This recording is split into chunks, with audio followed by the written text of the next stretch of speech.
উপস্থিত হযরত হাজিরিন, সম্মানিত মুরব্বিয়ানে আযম, আমার সর্বশের তরুণ ভাইয়েরা, দূর দূরান্ত থেকে আগত মেহমান বিন্দু, বাড়িতে অবস্থানরত পর্দাশীলা, সম্মানিতা মা ও ভোয়েরা, সর্বপ্রথম আপনাদের সকলকে রাসূলুল্লাহ সাল্লাল্লাহু আলাইহি ওয়াসাল্লামের শিখানো বাণী দ্বারা সালাম করছি। আসসালামু আলাইকুম ওয়া রাহমাতুল্লাহি ওয়া বারাকাতুহু।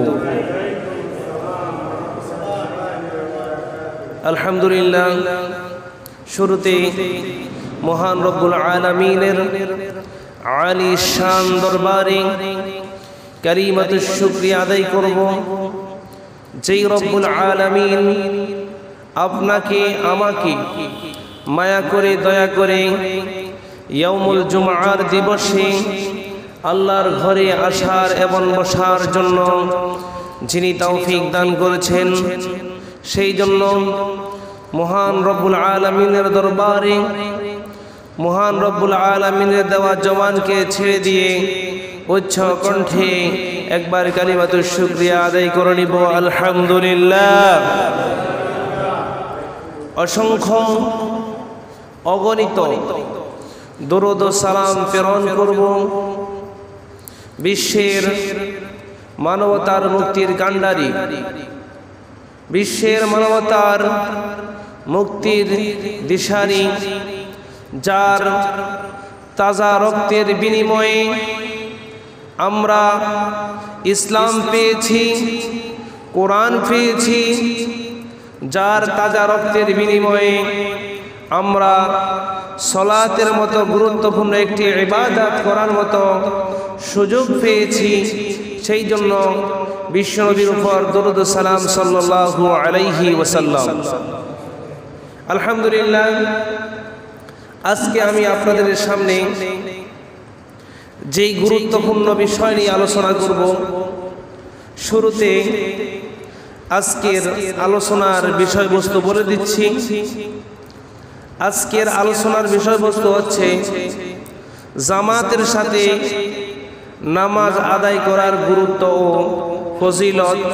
এই বিষয় নিয়ে আলোচনা করব ইনশাআল্লাহ। গত জুমায় আমরা আলোচনা করেছিলাম হজের গুরুত্ব ফজিলত নিয়ে।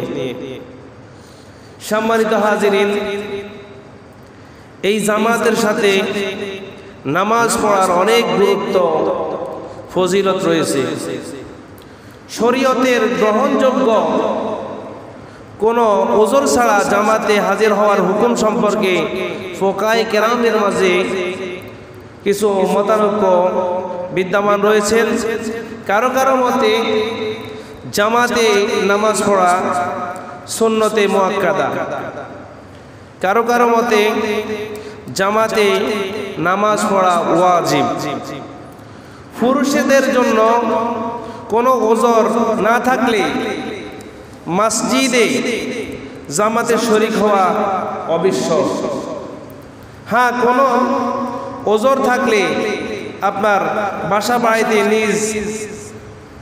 নিজ কর্মস্থলে কয়েকজন একত্রিত হয়ে মিলিত হয়ে জামাতের সঙ্গে সালাত আদায় করা, তারপরও জামাত পরিত্যাগ করার জন্য রাসূল সাল্লাল্লাহু আলাইহি ওয়াসাল্লাম নিষেধ করেছেন।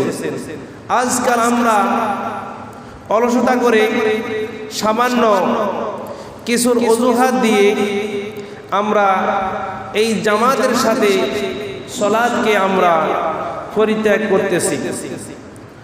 সব সময় উত্তম হচ্ছে জামাতের সাথে নামাজ আদায় করা, এটি সবচেয়ে উত্তম। যে যার জামাতে নামাজ পড়া ঠিক, তার সর্বকাজও সমাজ পরিচালনা করার জন্য সেই ঠিক। যেই জামাতে নামাজ পড়ে না, সেই সমাজ কিভাবে পরিচালনা করবে? বিভিন্ন মসজিদ কমিটির লোকদেরকে দেখা যায়, মসজিদ কমিটির 25-30 জন সদস্য রয়েছে, তারা জামাতের সঙ্গে 2-4-5 জন ছাড়া আর বাকি সবাই জামাত পরিত্যাগ করে। আজকে আমরা সেই সব কমিটি বৃন্দ দিয়ে বাংলাদেশের মসজিদগুলোকে আজকে আমরা তাদেরকে কমিটির পদ দিয়ে বসিয়ে রেখেছি, তারা জামাতের সাথে নামাজ পড়ে না। এরা কিভাবে সমাজ পরিচালনা করবে? যার নামাজ ঠিক তার সমাজ ঠিক। দুই একজন হয়তো আপনার মসজিদের কমিটি হয়তো দুই একজন আপনার অন্য অন্য জায়গায় থাকতে পারে, অন্য অন্য ডিস্ট্রিক্টে তার চাকরিরত থাকতে পারে, কিন্তু যারা আমরা বাড়িতে রয়েছি, আমরা আমাদের সেই সব কমিটিবৃন্দ নামাজ পড়ায় না। যেই মসজিদের ম্যানেজিং কমিটিবৃন্দ সালাত জামাতের সঙ্গে আদায় করে, ওই সমাজে প্রায় আপনার 95% মুসল্লি জামাতের সঙ্গে আদায় করে। কারণ তারা চিন্তা করে আমরা যেহেতু নামাজ জামাতের সঙ্গে আদায় করছি, আমরা সমাজে এই আইন জারি করে দিব, কোনো মুসলমান যদি সুস্থ থাকা অবস্থায় জামাত পরিত্যাগ করে আমরা তাদের বিরুদ্ধে কঠিনভাবে দমন করব, তাদের বিরুদ্ধে আমরা আইন জারি করব, রুলস জারি করব, যেন তারা জামাতের সঙ্গে সালাত আদায় করে। কিন্তু আজকে মসজিদের ইমাম সাহেব যতই জামাতের গুরুত্ব নিয়ে সালাতের গুরুত্ব নিয়ে ওয়াজ করো, লাভ হয় না। কারণ কেন? কারণ কমিটি বিন্দু ঠিক নাই। কথা বলে, যদি কমিটির লোক ঠিক থাকতো বেনামাজি খুঁজে পাওয়া যেত না। যদি রাষ্ট্রের লোক, সমাজের লোক, রাষ্ট্রের লোক, রাষ্ট্রের যারা দায়িত্বপূর্ণ কাজে, যারা গুরুত্বপূর্ণ, যারা স্থানে নিয়োজিত রয়েছে, সেই ওই স্থান থেকে সমাজের যেই ধরনের লিডার হোক, রাষ্ট্রের যেই ধরনের নেতা হোক, সেই যদি সালাত আদায় করে তার কর্মীরাও সালাত আদায় করে কি করে না? আর আসতে বলে, যেই দলের নেতা নামাজি, যেই দলের নেতা আজার হলে মসজিদে চলে যায়, তার কর্মীরাও চিন্তা করে আমরাও নেতার পিছে পিছে মসজিদে যাই। কথা বলে। আর যেই দলের নেতা নামাজ পড়ে না, ওই দলের কর্মীরাও নামাজ পড়ে না, তারা নেতার পিছে সারাক্ষণ ঘুরে। আমরা দেখতে পাই বিভিন্ন নামাজের সময় হয়ে যায়, তাদের সেমিনার ঠিক মতো চলে, তাদের কর্মশালা ঠিক মতো চলে, তারা নামাজে আসে না। কথা বলে, যদি নামাজের গুরুত্ব তার ভিতরে থাকতো তাহলে সমাজে তার কর্মীরাও বেনামাজি থাকতো না। আজকে আমাদের অধঃপতনের একটাই কারণ হচ্ছে আমরা যতই নামাজের ওয়াজ করি লাভ হয় না, কারণ সমাজ তো ঠিক নাই।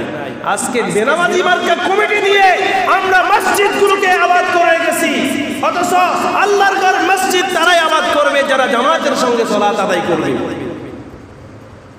আজকে উল্টাটা হওয়ার কারণে আজকে শত শত মুসল্লি আমরা বাড়িতে থাকি, নামাজ আদায় করি না। দুই একজনের ঢাকা সিটাং থাকে, আমরা যারা শত শত মুসল্লি যারা বাড়িতে থাকি 5 ওয়াক্ত নামাজ কি আমরা পড়ি? আমরা পড়ি না। অথচ আল্লাহ রাব্বুল আলামিন মহাগ্রন্থ আল কোরআনের 2 নম্বরের সূরা আল বাকারা 43তম আয়াতে আল্লাহ রাব্বুল আলামিন বলেন, وَأَقِيمُوا الصَّلَاةَ وَآتُوا الزَّكَاةَ وَارْكَعُوا مَعَ الرَّاكِعِينَ। হে ইমানদারগণ, তোমরা সালাত কায়েম করো, যাকাত দাও এবং রুকুকারীদের সাথে রুকু করো। আল্লাহ রাব্বুল আলামিন 1 নম্বরে সালাত কায়েম করার কথা বলেছে। সালাত কায়েম করা মানে নিজের সালাত আদায় করা, তার অধীনস্থ যারা রয়েছে তাদেরকে নিয়ে সালাত আদায় করা, তাদের ভিতরে সালাতের এই আইন জারি করা, তারপর যাকাত প্রদান করা, আর রুকু যারা রুকু করে তাদের সাথে রুকুকারীদের সাথে রুকু করা, তার মানে যারা জামাতের সঙ্গে সালাত আদায় করে তাদের সাথে সালাত আদায় করা, এটি ফরজ। এই বিধানটা কার? এই বিধান আল্লাহ রাব্বুল আলামিন দিয়েছেন।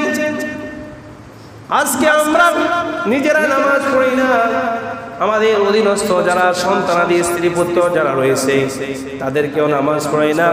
সমাজের নেতা কর্মী যারা রয়েছে তাদের কর্মীদেরকে নিয়ে নামাজ পড়ি না।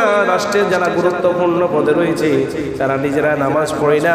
তার কারণে যতই সালাতের ওয়াজ করা হোক, যতই নামাজের ওয়াজ করা হোক, তারা ঠিক মতো নামাজ পড়বে না, জামাতের সঙ্গে আদায় করবে না। পৃথিবীর অনেক রাষ্ট্রে ইসলামী আইন কায়েম রয়েছে, এই সালাত যদি জামাতের সঙ্গে না আদায় করে তাদেরকে শাস্তি দেওয়া হয় কি হয় না? সৌদি আরবে কোন মুসলমান যদি জামাতের সঙ্গে সালাত না আদায় করে ওই মুসল্লিদেরকে শাস্তি দেওয়া হয় কি হয় না? আরো জোরে বলেন।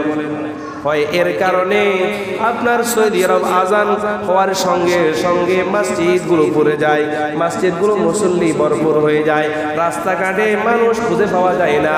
আর আমার দেশে আজান হয়, মানুষ রাস্তাঘাট থেকে চা দোকানে, টেলিভিশন দোকানে গিয়ে বসে। কথা বলে আরো বসে। যেসব লোকগুলো রাস্তাঘাটে থাকে সর্বকর্মে তারা আরো দোকানে যায়, ঢুকে যায় যেন মানুষ তাদেরকে না দেখে। তাহলে একটা মুসলমানের ভিতরে, একটা ইমানদারের ভিতরে যদি সালাতের গুরুত্ব তাৎপর্য সেই যদি বুঝতো, সেই দোকানপাটে আর আড্ডা দিত না, দোকানপাটের বেচা কিনা বন্ধ করে সেই আল্লাহর ঘর মসজিদে আল্লাহর ডাকে সাড়া দিয়ে চলে আসতো। আজকে আজান হয়, দুঃখের বিষয় মসজিদে মুসল্লি খুঁজে পাওয়া যায় না, দোকান ফাটে। এইরকম মসজিদে জামাতের যেই সব মানুষ পড়ে আছে বেশি লোক আজকে দোকান ফাটে খুঁজে পাওয়া যায় কি যায় না? আল্লাহর নবী, বিশ্ব নবীর সাহাবী আব্দুল্লাহ ইবনে ওমর রাদিয়াল্লাহু তাআলা একটি হাদিস বর্ণনা করেছেন। রাসূল সাল্লাল্লাহু আলাইহি ওয়াসাল্লাম বলেছেন, সালাতুল জামাতি তাফদুলু সালাতাল ফাজরি বি27 দারাজাত। আল্লাহর নবী বিশ্ব নবী জনাব মুহাম্মদুর রাসূলুল্লাহ সাল্লাল্লাহু আলাইহি ওয়াসাল্লাম বলেছেন, একাকী নামাজ আদায় করার চাইতে এই আপনার জামাতে যদি আপনি এক ওয়াক্ত এক রাকাত আদায় করেন তাহলে আপনার 27 গুণ নামাজ দেওয়া, একাকী নামাজ পড়ার সওয়াব আপনার আল্লাহ রাব্বুল আলামিন আপনার আমলনামা দান করবে। তার মানে আপনি যদি জামাতের সঙ্গে যদি এক রাকাত আদায় করেন, জামাতের সাথে নামাজ আদায় করলে যেই সওয়াব হবে, আর বাড়িতে যদি 27 বার যদি নামাজ আদায় করেন আর জামাতে একবার পড়লে 27 গুণ সওয়াব হবে। বলেন না সুবহানাল্লাহ। তাহলে একাকী সালাত আদায় করলে 1 গুণ সওয়াব, কয় গুণ? আর জামাতের সঙ্গে সালাত আদায় করলে 27 গুণ। কোন হাদিসে এসেছে 25 গুণ, 25 অথবা 27। তাহলে সালাত জামাতের সঙ্গে আদায় করার গুরুত্ব আছে না নাই? তাহলে প্রিয় হাজিরিন, আপনাকে আমাকে সালাত জামাতের সঙ্গে আদায় করতে হবে। আল্লাহর নবী বিশ্ব নবী জনাব মুহাম্মদুর রাসূলুল্লাহ সাল্লাল্লাহু আলাইহি ওয়াসাল্লাম হাদিসের ভিতরে বলছেন, নামাজ জামাতে আদায়কারী প্রথম সারির ফেরেশতার ন্যায় তাদের সওয়াব। বলেন সুবহানাল্লাহ। যারা জামাতের সঙ্গে আদায় করে আল্লাহর হাবিব তাদেরকে ফেরেশতাদের ন্যায় তুলনা করছে। যেইভাবে ফেরেশতাদের কোনো পাপ, ফেরেশতাদের কোনো পাপ আছে, কোনো তাদের গুনাহ আছে, যারা জামাতের সঙ্গে সালাত আদায় করে আল্লাহ তাআলা তাদেরকে ফেরেশতাদের ন্যায় তুলনা করেছেন। সুতরাং প্রিয় হাজিরিন, জামাতের জন্য আমাদেরকে বেকুল হতে হবে, জামাতের জন্য আমাদেরকে নামাজ পড়ার জন্য আমাদেরকে প্রচেষ্টা চালাতে হবে। আল্লাহর নবী বিশ্ব নবী জনাব মুহাম্মদুর রাসূলুল্লাহ সাল্লাল্লাহু আলাইহি ওয়াসাল্লাম বলেছেন, কিয়ামতের ময়দানে 7 শ্রেণীর লোকদেরকে আল্লাহ তাআলা আরশের তলে ছায়া দান করবে। এই 7 শ্রেণীর ভিতরে এক শ্রেণীর লোক হলো ওয়ারাজুলুন কলবুহু মুআল্লাকুন ফিল মাসাজিদ। ওই ব্যক্তি যার অন্তরটি আল্লাহর ঘর মসজিদের সাথে ঝুলন্ত রয়েছে। বলেন সুবহানাল্লাহ। ওই ব্যক্তি আল্লাহর আরশের তলে ছায়া দান করবে যার অন্তরটা, যার দিলটা মসজিদের সাথে ঝুলন্ত। ঝুলন্ত মানে কি? জোহরের নামাজ পড়ে গিয়েছে জামাতের সঙ্গে, আবার কখন আসরের নামাজের আযান দিবে, তার মন খেয়াল এই আজানের দিকে থেকে যায়। যখন আজানের সময় হয় আজানের সঙ্গে সঙ্গে সেই মসজিদের দিকে চলে আসে। আবার আসরের নামাজ জামাতে আদায় করে গেলে মাগরিবের আজান কখন দিবে এই চিন্তা চেতনা তার ভিতরে থাকে। আল্লাহর নবী বলছেন, ওই ব্যক্তিকে কিয়ামতের দিন, যেই দিন আল্লাহর ছায়া ব্যতীত আর কোনো ছায়া থাকবে না, ওই দিন ওই মুসল্লিকে আল্লাহ তাআলা তার আরশের তলে ছায়া দান করবে। সুতরাং প্রিয় হাজিরিন, আমাদেরকে জামাতের সঙ্গে সালাত আদায় করতে হবে। যেই ব্যক্তি জামাতের সাথে সালাত আদায় করে তার প্রত্যেকটা কদমের বিনিময়ে আল্লাহ তাআলা তাকে একটি নেকি দান করে, বলেন সুবহানাল্লাহ। এবং প্রত্যেকটি কদমের বিনিময়ে আল্লাহ তাআলা তার একটি গুনাহ খাতাকে মাফ করে দেন। মসজিদের দিকে একটি কদম দেওয়ার কারণে আল্লাহ তাআলা তার একটি সম্মান মর্যাদা বৃদ্ধি করে দেন, বলেন সুবহানাল্লাহ। রাসূলুল্লাহ সাল্লাল্লাহু আলাইহি ওয়াসাল্লাম অন্য হাদিসে বলেন, যেই ব্যক্তি নিজ ঘরে পবিত্রতা অর্জন করে কোনো ফরজ নামাজ আদায়ের জন্য মসজিদে গেল, তার প্রতিটি কদমের একটি করে তার গুনাহ মুছে দেওয়া হয়, একটি করে তার মর্যাদা বাড়িয়ে দেওয়া হয়, বলেন সুবহানাল্লাহ। তাহলে মসজিদে গেলে আপনার আমার গুনাহ মাফ হবে, আপনার আমার সম্মান বাড়বে। অন্য হাদিসে বিশ্বনবী জনাব মুহাম্মদুর রাসূলুল্লাহ বলেন, কদ জামাআল্লাহু লাকা যালিকা কুল্লাহু, আল্লাহ তাআলা তার প্রতিটা কদম তোমার আমলনামা সংরক্ষণ করেছেন, বলেন সুবহানাল্লাহ। কারণ আপনি আমি মসজিদে যাওয়ার জন্য যতটা কদম দিই, এই কদমের সওয়াবগুলো আল্লাহ তাআলা সংরক্ষণ করে রাখেন ফেরেশতার মাধ্যমে। অন্য হাদিসে বিশ্বনবী বলেন, ইন্না লাকা মাহতাসাবাত, তুমি সওয়াবের আশা যতগুলো কদম ফেলেছো তার সওয়াব অবশ্যই পাবে। তুমি মসজিদে যাওয়ার জন্য যতটা কদম দিয়েছো ততটা কদমের বিনিময়ে আল্লাহ রাব্বুল আলামিন তোমার আমলনামা সওয়াব দান করবে। যেই ব্যক্তি জামাতে নামাজ আদায়ের সওয়াব সবচাইতে বেশি পাবে, যাকে জামাতে উপস্থিত হওয়ার জন্য সবচেয়ে বেশি, যার ঘর তার মসজিদ থেকে দূরত্ব বেশি, সেই ব্যক্তি তার সেই বেশি সওয়াব পাবে। আল্লাহর নবী যখন এই হাদিস যখন বর্ণনা করে দিয়েছেন, সাহাবায়ে কেরাম মসজিদের আশপাশ থেকে তাদের ঘরগুলোকে দূরত্ব নিয়ে গেল। নীতি নিজে মসজিদের আশপাশ খালি হয়ে যাচ্ছে, আর মাত্র 2-3টা ঘর রয়েছে। দেখতেছেন হায় হায় মসজিদের আল্লাহ রাসূল যখন বলছে যার ঘর মসজিদ থেকে দূরত্ব, যেই দূর থেকে বেশি দূর থেকে এসে সালাত আদায় করে তার সওয়াবটা বেশি হবে, এই কথা বলার কারণে অনেক সাহাবায়ে কেরাম তাদের ঘর বাড়ি আপনার অনেক দূরে সরে নিয়েছে। আল্লাহর নবী 2-1 সাহাবীকে বলছেন, তোমরা তোমাদের ঘরকে দূরে নেওয়ার প্রয়োজন নাই, তোমরা আস্তে আস্তে কদম দিয়ে মসজিদে হেঁটে আসো, আল্লাহ তাআলা তোমাদের আমলনামাও সেই সওয়াব দান করবে। আজকে দেখা যায় মসজিদের আশপাশের ঘরের মুসল্লিগুলো মসজিদে জামাতের সঙ্গে আদায় করে না, আর দূরের আগত তো কোনো খবরই নেই। যাদের বাড়ি মসজিদ থেকে একেবারে একটু দূরত্ব, 1 কিলোমিটার 1/2 কিলোমিটার দূরত্ব, তাদের তো কোনো খবরই নাই। আর যারা মসজিদের আশপাশ আছে তারা তো নামাজ পড়েই না, তারা জামাতের সাথে পড়ে না। ইচ্ছা করলে পড়তে পারে কি পারে না? আরো জোরে বলে পারে, কিন্তু জামাতের গুরুত্ব তাৎপর্য না বুঝার কারণে আজকে তারা জামাতকে পরিত্যাগ করে চলছে, তারা নামাজ আদায় করতেছে না। জামাতের শরীক যারা হবে তাদের জন্য আল্লাহ তাআলা 2টা পুরস্কার রেখেছেন। আবু হুরায়রার বর্ণনা বিশ্বনবী বলেন, মান গাদা ইলাল মাসজিদি ওয়ারাহা আদাল্লাহু লাহু নুজুলুহু মিনাল জান্নাতি কুল্লামা গাদা আওরাহ। বিশ্বনবী জনাব মুহাম্মদুর রাসূলুল্লাহ সাল্লাল্লাহু আলাইহি ওয়াসাল্লাম বলেছেন, যে ব্যক্তি না জামাতে নামাজ আদায়ের উদ্দেশ্যে সকাল সন্ধ্যা মসজিদে আসা যাওয়া করে, আল্লাহ তাআলা তার জন্য জান্নাতে সকাল সন্ধ্যায় একটা বিশেষ আপ্যায়নের ব্যবস্থা রেখেছে।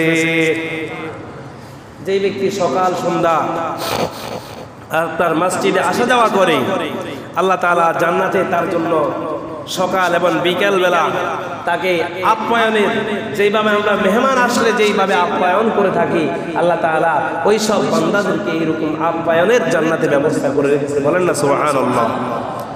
সুতরাং প্রিয় হাজিরিন, আমাদেরকে জামাতের সঙ্গে সালাত আদায় করতে হবে। এই জামাত ছেড়ে দেওয়া যাবে না, এই জামাত আমাদেরকে অবশ্যই পড়তে হবে। সালাত জামাতের সাথে সালাত যখন আপনি আদায় করবেন, তখন আপনার আমার ভিতরে আল্লাহর দিন কায়েম করার কথা আপনার দিলের ভিতরে আসবে। যখন দেখবেন জামাতে মানুষেরা নামাজ আদায় করে, তখন আপনি চিন্তা করবেন সমাজের মানুষগুলোকে, এলাকার মানুষগুলোকে কিভাবে জামাতবদ্ধ করা যায়, এই চিন্তা চেতনা আপনার আমার ভিতরে থাকবে। কথা বলেন, জামাতে আমরা নামাজ পড়লে একটা চিন্তা আসে, আমরা মানুষ মসজিদে কি সুন্দরভাবে শৃঙ্খলাভাবে আমরা জামাতের সঙ্গে সালাত আদায় করি। আমরা সমাজে রাষ্ট্রে যদি এইরকম ভাবে সকলে কাতার বন্দী হয়ে যদি আমরা সালাত আদায় করি, ওই দেশে ইসলামী রাষ্ট্র কায়েম হওয়ার সম্ভাবনা আছে না নাই? ইসলামী রাষ্ট্র কায়েম হওয়ার সম্ভাবনা আছে না নাই? আজকে আমাদের ভিতরে জামাত বদ্ধভাবে নামাজ আদায় করি না, তার কারণে সমাজ পরিচালনা করার চিন্তা চেতনা আমাদের ভিতরে আসে না। লাগাতার 40 দিন তাকবীরে উলার সাথে নামাজ পড়ার ফজিলত আমাদের অনেকের জানা নাই।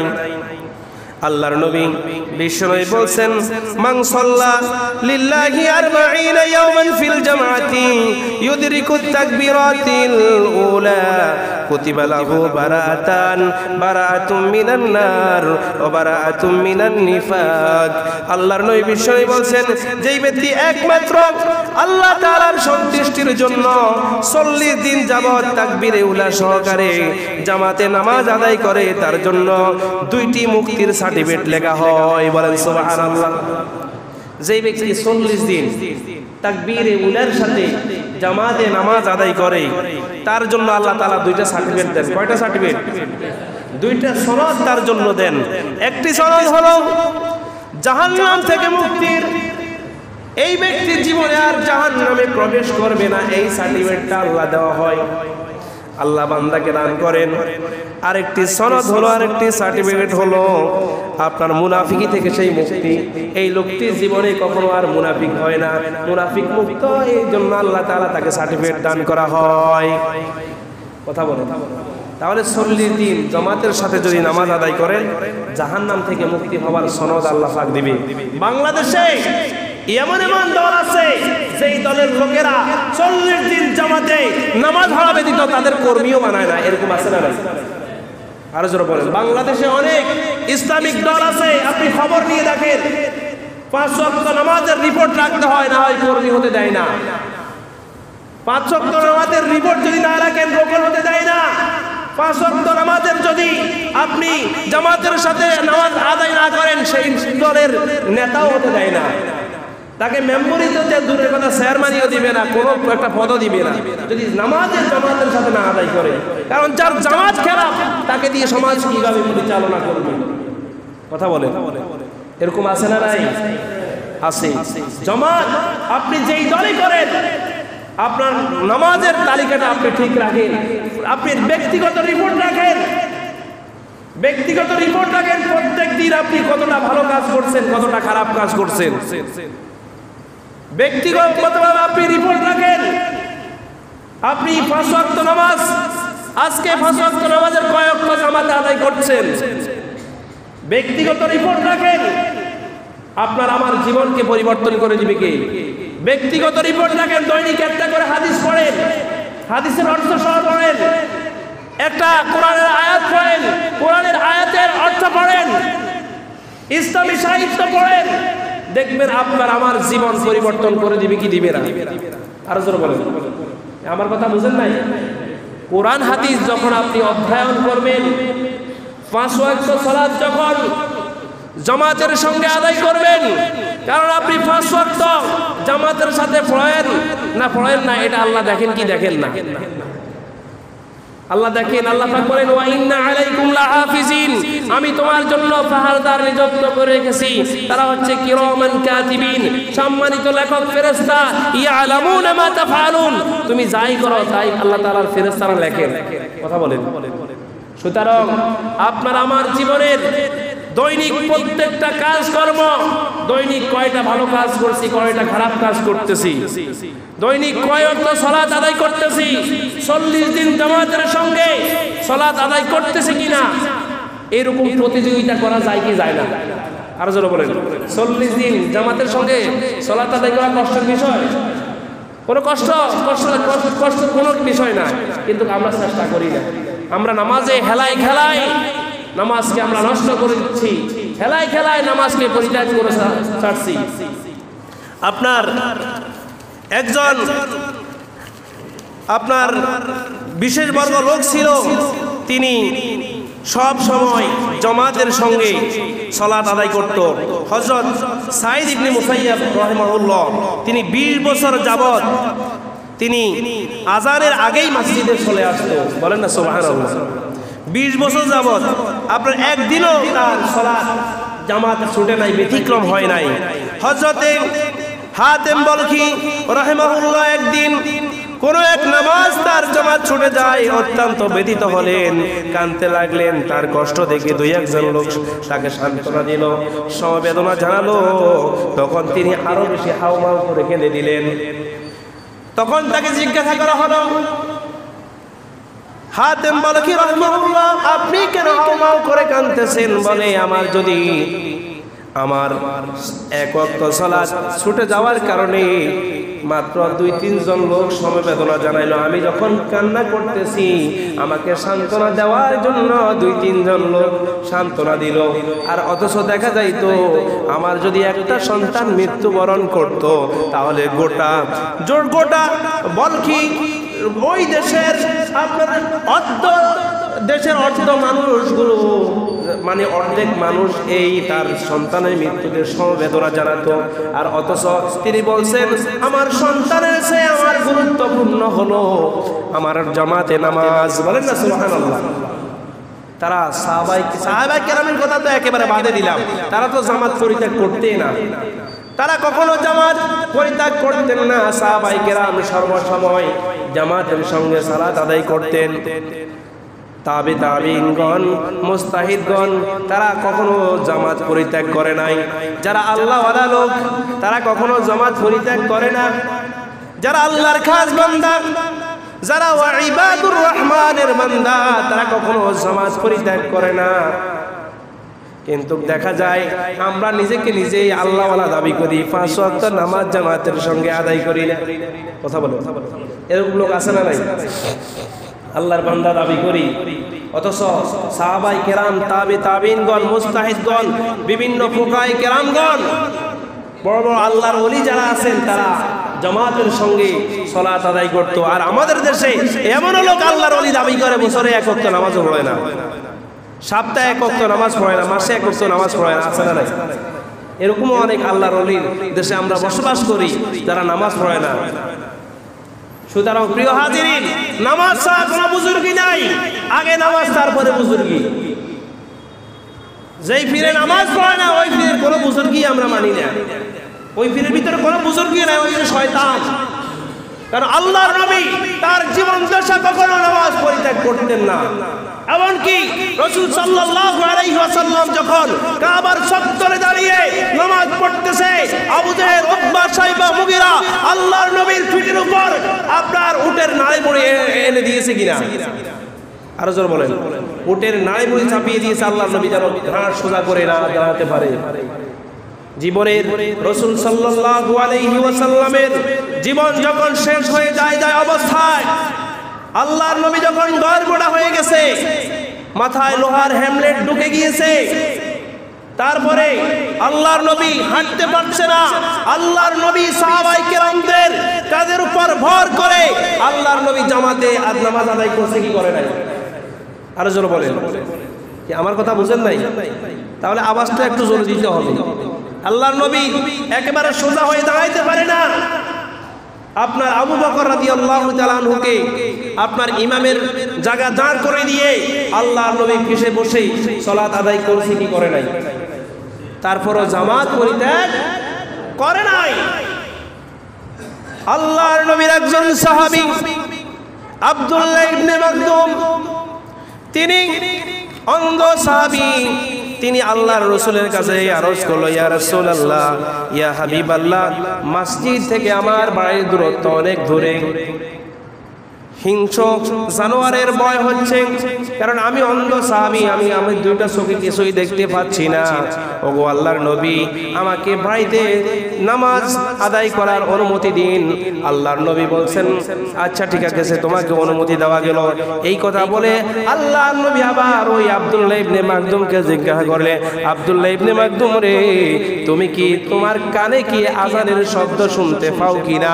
আব্দুল্লাহ ইবনে মাকদুম বলে, ইয়া রাসূলুল্লাহ, ইয়া হাবিবাল্লাহ, মসজিদ থেকে যে আজান দেওয়া হয় আজানের শব্দ স্পষ্টভাবে আমি শুনতে পাই।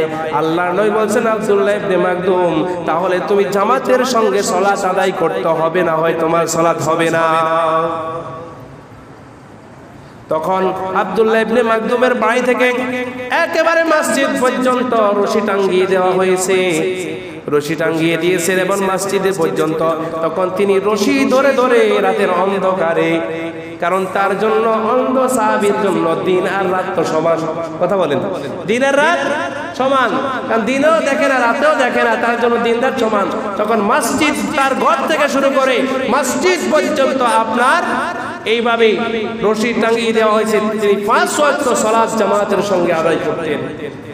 আমরা সোশ্যাল মিডিয়ায় দেখতে পাচ্ছি নাটোরের একজন বৃদ্ধ মুসল্লি, তিনি আপনার 115 বছর বয়স তার, সেই আপনার তার ঘর থেকে মসজিদ পর্যন্ত ওই আব্দুল্লাহ ইবনে মাকদুম সাহাবীকে অনুসরণ করে করে মসজিদ থেকে বাড়ি থেকে শুরু করে মসজিদ পর্যন্ত রশি টাঙ্গিয়ে দিয়েছেন 5 ওয়াক্ত সালাত জামাতের সঙ্গে আদায় করে, বলেন না সুবহানাল্লাহ।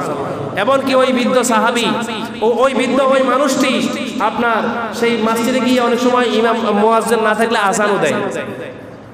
তাহলে দেখেন এই বৃদ্ধ যদি সেই নামাজের গুরুত্ব তাৎপর্য বুঝার কারণে 115 বছর বয়স হয়ে গেছে, সেই তো অনুমান দিতে পারত আমি অন্ধ থাক, আমি বাড়িতে নামাজ পড়বো, কিন্তু সেই আল্লাহর নবীর ওই সাহাবীর কে পথ অনুসরণ করে সেই 5 ওয়াক্ত সালাত বাড়ি থেকে মসজিদ পর্যন্ত রশি টাঙ্গিয়ে এইভাবেই সেই নামাজ আদায় করতেছে, বলেন না সুবহানাল্লাহ।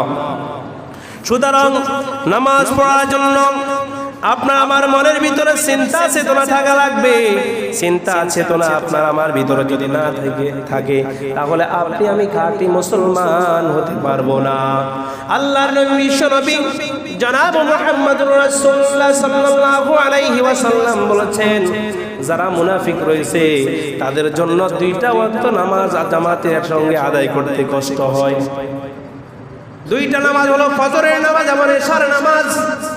যারা মুনাফিক আছে তারা এই 2 নামাজ পড়ে না, অবহেলায় নষ্ট করে দেয়, হেলায় খেলায় তারা এই নামাজকে ছেড়ে দেয়। ফজরের সময় মুনাফিকরা ঘুমে থাকে, আর আল্লাহওয়ালা বান্দারা আরামের ঘুমকে হারাম করে যতই শীত থাকুক না কেন, যতই অস্থিরতা থাকুক না কেন, তারা আরামের ঘুমকে ছেড়ে দিয়ে আল্লাহর ঘর মসজিদে চলে আসে।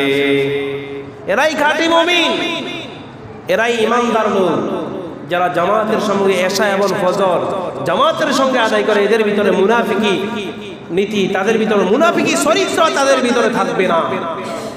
সুতরাং প্রিয় হাজিরিন, এই মুনাফিকি পদ্ধতি আপনাকে আমাকে পরিত্যাগ করে চলতে হবে। আপনার আমাকে এই মুনাফিকি আচরণ ত্যাগ করতে হলে এশা এবং ফজর জামাতের সঙ্গে আদায় করতে হবে, তাহলে আপনার আমার ভিতরে মুনাফিকি আচরণ থাকবে না। সুতরাং প্রিয় হাজিরিন, আপনাকে আমাকে এই জামাতের সঙ্গে নামাজ আদায় করতে হবে। জামাতে যারা প্রথম কাতারে থাকে, যারা প্রথম কাতারে মসজিদে আসে, যারা প্রথম কাতারে থাকে, আল্লাহর নবী তাদের জন্য একটা মেসেজ দিচ্ছেন। বিশ্বনবী বলছেন, ইন্নাল্লাহা ওয়া মালাইকাতাহু ইউসাল্লুনা আলাস সাফিল আউয়াল।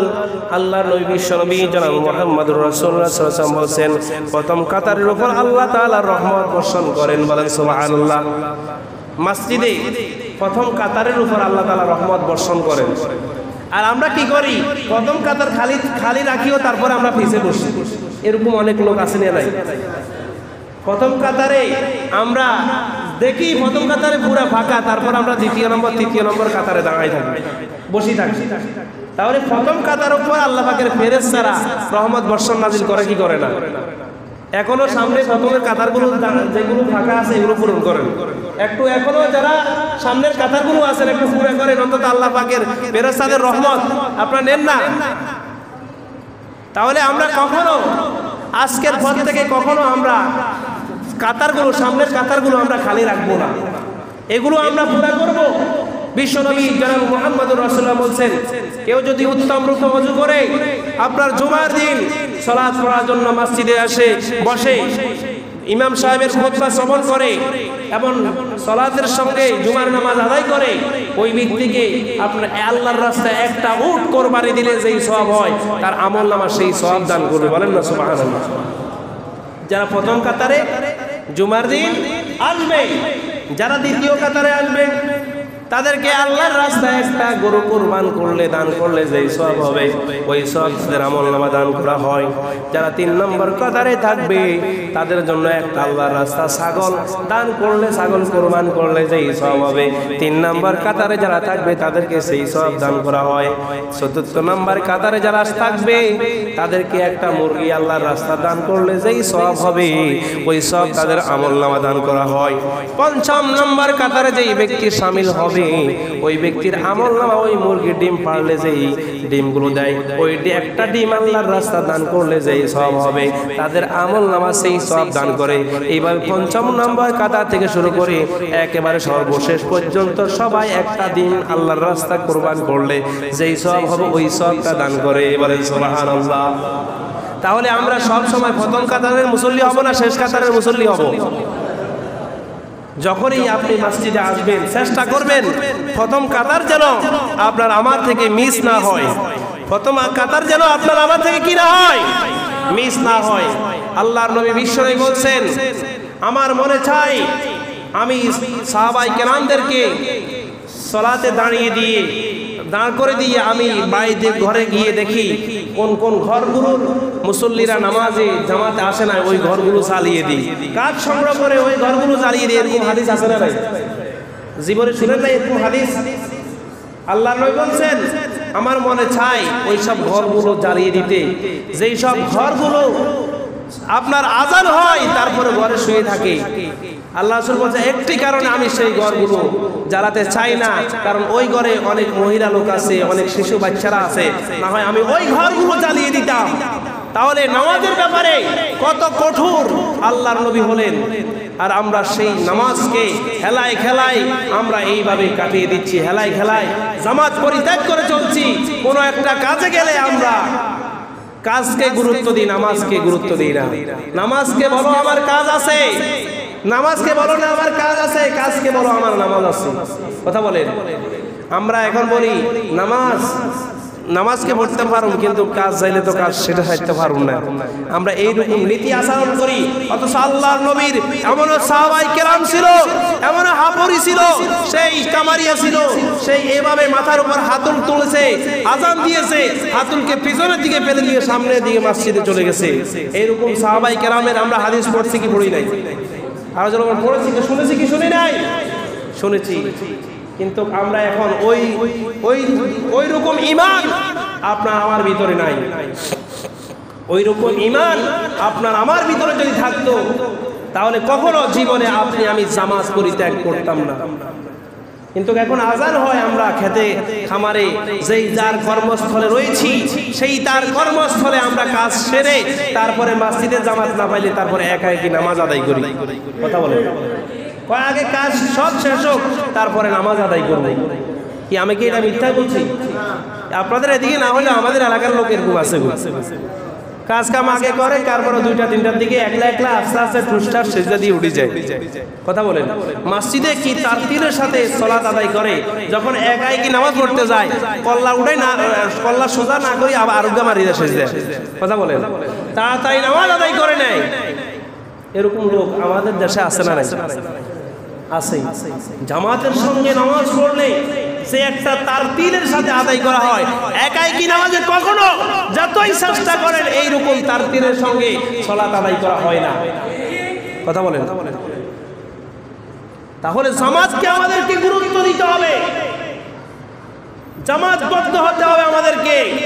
ওয়াতাসিমু বিহাবলিল্লাহি জামিআ, আল্লাহর রাজ্যকে আমরা সকলে সংঘবদ্ধ হয়ে একসাথে আমরা আদায় করতে হবে। আল্লাহর রাজ্যকে, আল্লাহর দ্বীনকে আঁকড়ে ধরতে হবে। আল্লাহর দ্বীনের অংশ সালাত, আল্লাহর দ্বীনের একটা অংশ সালাত কিনা? যার ভিতরে সালাত নাই সেই তার যতই ইমানদার, যতই মুসলমান দাবি করুক সেই মুসলমান না। সেই মুসলমান আগে সালাত, তারপরে তুমি মুসলমান। কিন্তু এখন তুমি সালাত আদায় করো না, ঠিক মতো নামাজে 5 ওয়াক্ত নামাজ আদায় করো না, দোকানপাটে তুমি বসে থাকো, নামাজের তোমার খবর নাই। অনেক আমাদের দেশে অনেক ব্যবসায়ী রয়েছে, ঠিক মতো ঠিক টাইমে ব্যবসা করার জন্য উঠে যায়, কিন্তু নামাজ পড়ে না। আছে না নাই?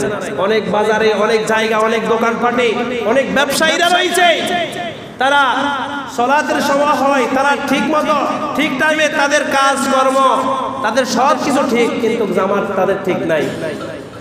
আমাদের দেশে দোকানদারগুলো যদি জামাতের সঙ্গে নামাজ আদায় করত, আজানের পর দোকানপাট বন্ধ করে দিত, তাহলে ওই দোকানে কি কোনো কাস্টমার বসে থাকতো? ওই দোকানদারের সাথে কাস্টমারগুলো মসজিদের দিকে চলে আসতো। কিন্তু এখন আমরা নামাজকে খেলায় খেলায় নষ্ট করে দিচ্ছি। সুতরাং প্রিয় হাজিরিন, আসুন আমরা জামাতবদ্ধ হয়ে, কাতার বন্দী হয়ে আমরা সালাত আদায় করব। জামাত আমরা পরিত্যাগ করব না, এই নিয়ত করতে পারি কি পারি না? এই নিয়ত করতে পারি না? আমাদের যারা কমিটি বিন্দু রয়েছেন, যারা স্থানীয় অনেক কমিটি বিন্দু আছে, বিভিন্ন কর্মস্থলে আছে, তাদের কথা ভিন্ন, তারা যেখানে আছে ওইখানে জামাত আদায় করবে। যারা আমাদের মসজিদে আছে, মসজিদ কমিটির লোকগুলো যদি জামাতের সঙ্গে আদায় করে, গোটা সমাজের লোক জামাতে আদায় করবে। কথা বলে ঠিক কিনা? কিন্তু এখন মসজিদের কমিটির লোকগুলোকে আমরা ঠিক মতো মসজিদে পাই না। শুধু এই মসজিদের কথা নয়, বাংলাদেশের আপনার 95% আপনার মসজিদগুলোতে এইরকম অবস্থা। আপনাকে মসজিদ কমিটি বানিয়েছে, আপনি হত পাইত নাই, আপনি একটা কাজে গেছেন, 5 ওয়াক্ত নামাজ এই মসজিদে পড়তে হবে, এটা তো কথা নয়। আপনি যেখানে যান, আপনাকে কমিটি হিসাবে দায়িত্ব দিয়েছে, আপনি যদি বাড়িতে থাকেন জামাতে নামাজ আদায় করেন, বাড়িতে নাই, আপনি যেই কোন ঢাকা সিটাং যেই কোনো জায়গায়, যেই কোনো কর্মস্থলে আপনি সালাত আদায় করেন, কিন্তু আপনি জামাতের সাথে পড়তে হবে। কথা বলেন। কিন্তু এখন আমরা বেনামাজি মার্কা, সুদখোর, ঘুষখোর এইরকম কমিটিগুলো দিয়ে আমাদের সমাজে মসজিদের কমিটির প্রতিটা পদে পদে বসিয়ে রেখেছি। তার কারণে যতই মসজিদের মিম্বার থেকে ইমাম সাহেব জামাতের কথা বলে, মুসল্লিগুলো নামাজ পড়ে না। কথা বলেন। কিন্তু আজকে যদি আমরা সমাজের যেই সব নেতারা আছি, নেতারা যদি ঠিক হয়ে যায়, কর্মীরাও ঠিক হয়ে যাবে, মসজিদ কমিটি ঠিক হয়ে যাবে, মুসল্লিগুলো ঠিক হয়ে যাবে। যতই আমি ওয়াজ করি, মাইক ফাড়াই ফেলাই, লাভ হবে না, কারণ তারা তো নামাজ পড়ে না, যারা সমাজের নেতৃত্ব দেয়। আসুন আল্লাহ পাক যেন, আজকের কথা হয়তো অনেকেই মনে কষ্ট নিতে পারেন, মসজিদ কমিটির যারা আছেন তারা মনে কষ্ট নিতে পারেন। এই ওয়াজ আপনাদের জন্য নয়, এই ওয়াজ গোটা বাংলাদেশে যত মুসলমান আছে, যাদের কানে আমার এই আওয়াজ যাবে, প্রত্যেকের জন্য, প্রত্যেক মসজিদ কমিটির জন্য 5 ওয়াক্ত নামাজ জামাতের সঙ্গে আদায় করা বাধ্যতামূলক। না হয় ওই সব কমিটিগুলো মসজিদের তাদেরকে দায়িত্ব থেকে সরিয়ে দেন। যেই সব মুসল্লিগুলো, কমিটিগুলো, যেই সব কমিটি বিন্দু জামাতের সঙ্গে নামাজ আদায় করে না, তাদেরকে জামাত থেকে সরিয়ে দিন, তাদেরকে কমিটি থেকে সরিয়ে দেন। দেখবেন একজন নামাজি কমিটি যখন মসজিদে ঢুকিয়ে দিবেন, তখন দেখবেন পুরা সমাজের লোক নামাজি হয়ে যাবে। সুতরাং মনে কষ্ট নেওয়ার কোনো কারণ নাই। রাসূল সাল্লাল্লাহু আলাইহি ওয়াসাল্লাম বলেন, যে ব্যক্তি একা নামাজ পড়বে আর জামাতে নামাজ পড়লে, একা নামাজ পড়ার 27 গুণ সওয়াব। বলেন না সুবহানাল্লাহ। তার মানে জামাতে আদায় করলে, একা যদি আপনি 27 বার আদায় করেন আর জামাতে যদি একবার আদায় করেন, 27 বারের সওয়াব দিবে কে? তাহলে আমরা জামাতের সঙ্গে সালাত আদায় করতে পারি কি পারি না? কেউ দয়া করে মনে কষ্ট নেবেন না, কারণ এটা কোরআন হাদিসের দৃষ্টিতে তারাই আল্লাহর ঘর আবাদ করবে, যারা সালাত কায়েম করবে, যাকাত দিবে, যারা ঈমান আনবে, এমনকি তারা সালাতের আইনও সমাজে পাশ করবে, তারাই হবে মসজিদের দায়িত্ব। এটা নিয়ে ইনশাআল্লাহ একদিন আলোচনা করা হবে ইনশাআল্লাহ। সুতরাং আসুন আমরা যেন 5 ওয়াক্ত সালাত জামাতের সঙ্গে আদায় করতে